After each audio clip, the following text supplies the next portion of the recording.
Assalamualaikum and good morning everyone. My name is Nur Aina Shuhada bint Yazin at 79609.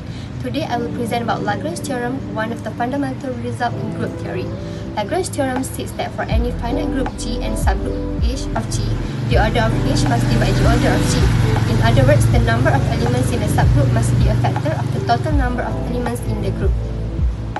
For example, in a cyclic group G is generated by A, every subgroup is also cyclic and can be written as H generated by A to the power of M for some integer M.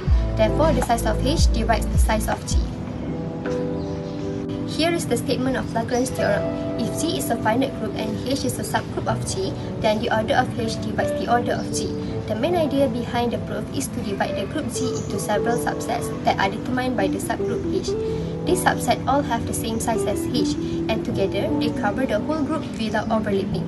Because of this, the total number of elements in G must be a multiple of the number of elements in H. Before proving Lagrange's theorem formally, we need to understand the concept of a partition. A partition means dividing a set into distinct subsets. These subsets do not overlap, and together they contain every element of the group of the original set. In group theory, partitions are often described using an equivalence relation or ER. This concept is important because the proof of Lagrange's theorem relies on partitioning a group into special subsets called cosets. An equivalent relation is a mathematical tool used to divide a set into separate groups or classes. It allows us to organize elements that are related in a certain way. Equivalence relations are important in many branches of mathematics, including algebra, topology, analysis, and combinatorics. For Lagrange's theorems, an equivalence relation helps us create partition of a group, which eventually leads to the concept of cosets. Let's look at an example using the subgroup 3Z, which consists of all multiples of 3. If we translate this subgroup by adding different integers, we obtain new set. For example, 3Z plus 0 contains all multiples of 3. Meanwhile, 3Z plus 1 contains number that leave remainder 1 when divided by 3. 3Z plus 2 contains number that leave remainder 2 when divided by 3. As shown in the number line, every integer belongs to exactly one of these sets. From the previous example, we can see that the translate of 3Z are 3Z plus 0, 3Z plus 1, and 3Z plus 2. If we continue translating, we only get the same sets again. For example, 3Z plus 3 is equal to 3Z plus 0, and 3Z plus 4 is equal to 3Z plus 1. These sets are disjoint, meaning they do not overlap, and together they cover all integers. Therefore, they perform a partition of Z. This idea of partitioning a group into equal size subsets is exactly the key idea used in proving Lagrange's theorem. That's all from me. Thank you. My name is Nur Iliana binti Muhammadin. So next, we proceed to the ER. On this slide, we introduce the concept of an equivalent relation. An equivalent relation is a relation on a set that satisfies three important properties: reflexive, symmetric, and transitive.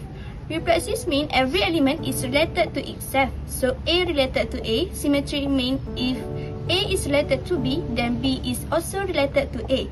Transitive means if A is related to B and B is related to C, then A must also be related to C.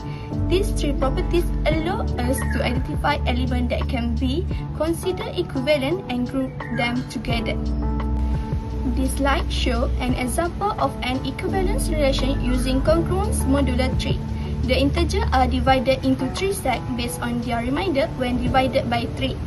The first set contains number with remainder 0, the second contains number with remainder 1, and the third contains number with remainder 2. Two integers are considered equivalent if they have the same remainder when divided by 3, or equivalently, if their difference is divisible by 3. For example, 1, 4, 7, and 10 all belong to the same group because they leave a remainder of 1 when divided by 3. On this slide, we look at two examples of equivalence relation and their equivalent classes. In the first example, we define a relation on the integer z by saying that A related to B if and only if A and B have the same remainder when divided by n, or equivalently, A equals to B modulo n. Since this relation is an equivalent relation, we can form equivalence classes. The equivalent class consists of all integers that are congruent to A, modulo n. In other words, A equals to nz plus A, which means all numbers that differ from by a multiple of n. In this second example, we define a relation on the real number R by A related to B if and only if A equals to B. This relation satisfies reflexivity, symmetry, and transitivity, so it is also an equivalence relation. However, in this case, each equivalent class contains only one element. Therefore, the equivalent class of A is simply modulus A equal to A. These equivalent classes can sometimes be large group of elements, like in modular arithmetic, or just a single element, as in the equality relation. To conclude, equivalence relation help us classify elements into group called equivalence class. By satisfying the properties of reflexivity, symmetry, and transitivity, they provide a structured way to organize and analyze mathematical objects. My name is Siti Aunina Syah binti Zahari. This slide explains equivalent relation. An equivalent relation is used to divide a set into separate groups called equivalent class. These groups do not overlap and every element belongs to one group only. In simple words, it helps organize elements based on similarity. Next is coset. We define a relation in a group using a subgroup hash. To check if it is an equivalent relation, we test three properties: reflexive, symmetric, and transitive. In this slide, we show that the relation is reflexive and symmetric. This slide continues the explanation by proving the transitive property. If all three properties are satisfied, then the relation is an equivalent relation. The equivalent class form are called coset, which group elements in a structured way. Next, we define the left coset HA, which contains all elements of the form HA where H belongs to H. If A is equivalent to B, then AB minus belongs to H. From this, we can show that every element in the equivalent class of A is contained in the coset HA and so on. Therefore, the equivalent class modulus AH is exactly equal to the coset HA. This result is important because it allows us to partition the group into disjoint cosets, which is the key idea behind the proof of Lagrange's theorem. Thank you. Assalamualaikum warahmatullahi wabarakatuh. Today we are looking at coset in model algebra. Given a group G and a subgroup H, a right coset HA is formed by multiplying every element in H with an element A from the right. This defines an equivalent relation where A is related to B if and only if A inverse element of H. Because of this, these cosets are either completely disjoint or identically, meaning they are partitioned the entire group G without any overlap. For example, in the additive group of integer Z with subgroup NZ, the cosets are just the congruous classes modulo N. Geometrically, in a vector space like R2, if H is a line through the origin, a coset H plus B is simply a parallel translation of this line. Partitioning property.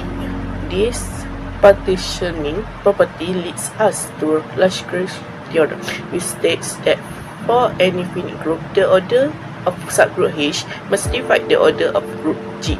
To prove this, we define a mapping kernel from H to a coset HAI, where kernel H equal to HAI. By applying the right cancellation law, we can easily prove that this function is injective. Since the max is also surjective by a definition, it is a bijective. This proves that every single concept has the exact same size as H. Therefore, the total size of G is just K times the size of H. This proves that H divide G, where K is called the index of H in G. That's all for me. Thank you. Hi everyone, my name is Nur Adina Damil binti Muhafiz, S79788. Lagrange's theorem states that the order of a finite group is equal to the order of a subgroup multiplied by its index. Mathematically, the order of G equals the order of H times G colon H. This means the order of every subgroup must divide the order of the group. First, let's understand the meaning of index. Let G be a group and H be a subgroup of G. The number of distinct right cosets of H in G is called the index of H in G, written as G colon H. The set of all right cosets is written as G slash H. The number of elements in G slash H is equal to the index G colon H. Now let's look at the dihedral group D3. The order of D3 is 6. By Lagrange's theorem, the order of any subgroup must divide 6. Therefore, the possible subgroup orders are 1, 2, 3 and 6. The subgroup are, we just have the identity element. For order 2, we have 3 separate subgroups generated by the reflections. Order 3, we have the subgroup of rotation. And order 6, D3 itself. An important corollary is that the order of an element must divide the order of the group. If A is an element of G, its order is written as order of A. Therefore, order of A must divide n. As a result, A to the power of n equals E. This means raising an element to the order of the group gives the identity element. Finally, let G be a group with prime order P. Since P has only 2 divisors, 1 and P, the order of any non-identity element must be P. An element with order P generates the whole group. Therefore, G is a cyclic group. This also means the group has only 2 subgroups, which are the trivial subgroup and the group itself. That's all from our group. Thank you.